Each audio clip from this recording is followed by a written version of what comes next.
Chapter 24. After 2 or 3 days, when I had established myself in my room and had gone backwards and forwards to London several times, and had ordered all I wanted of my tradesman, Mr. Pocket and I had a long talk together.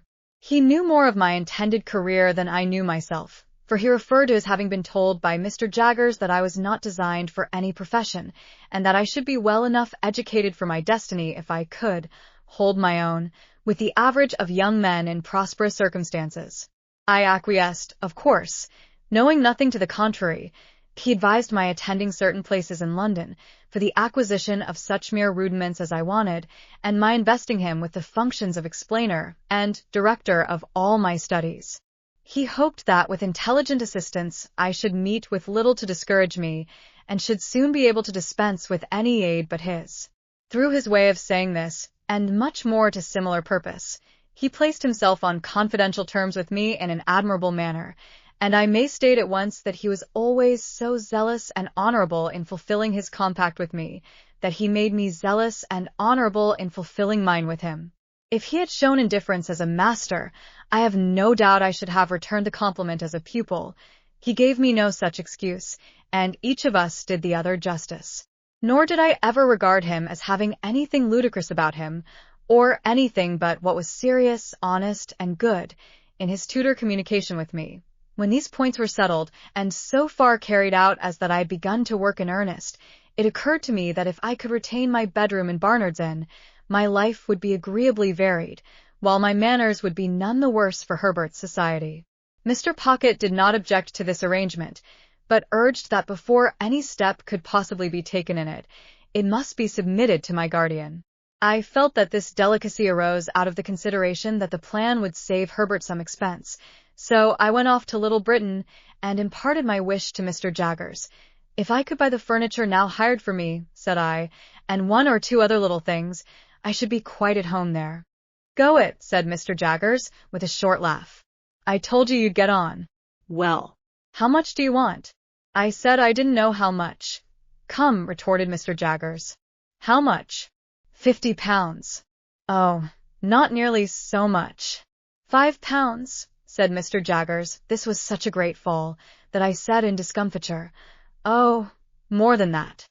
More than that, retorted Mr. Jaggers, lying in wait for me, with his hand in his pockets, his head on one side, and his eyes on the wall behind me. How much more? It is so difficult to fix a sum, said I, hesitating. Come, said Mr. Jaggers. Let's get at it. 2 × 5. Will that do? 3 × 5. Will that do? 4 × 5. Will that do? I said I thought that would do handsomely.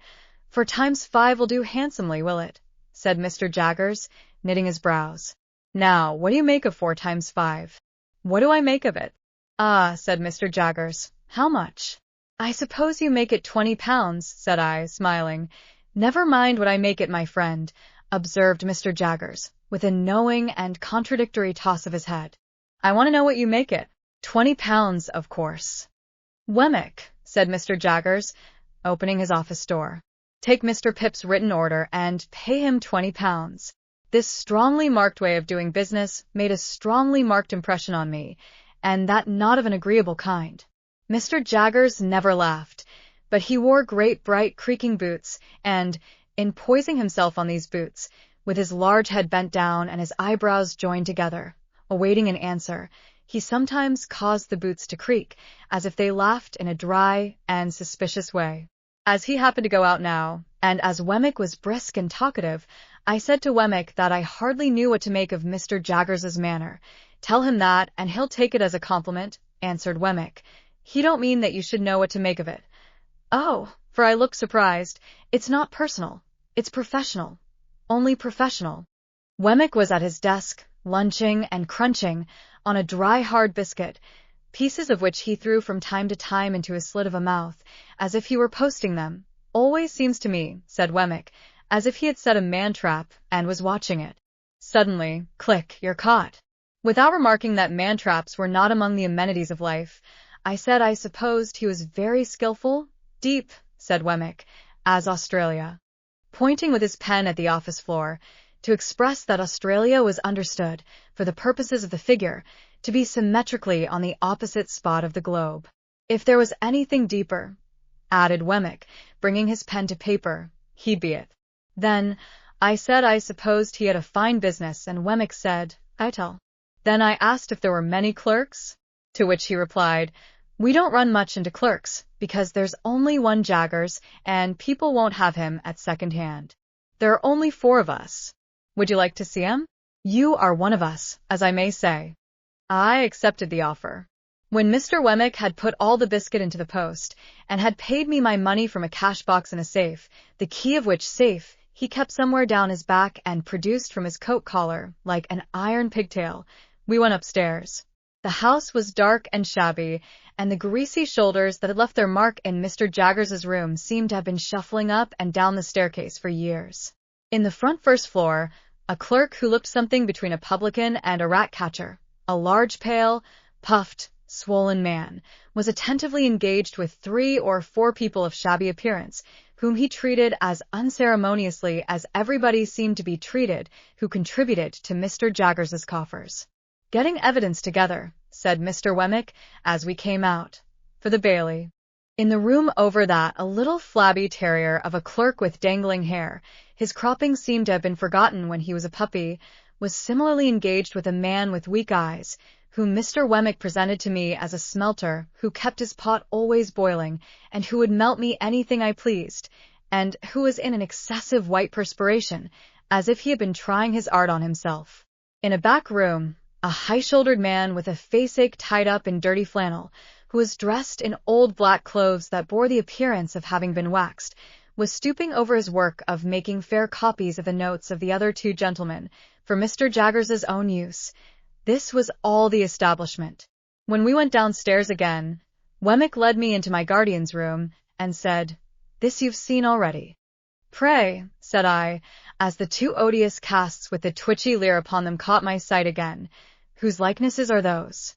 These, said Wemmick, getting upon a chair, and blowing the dust off the horrible heads before bringing them down.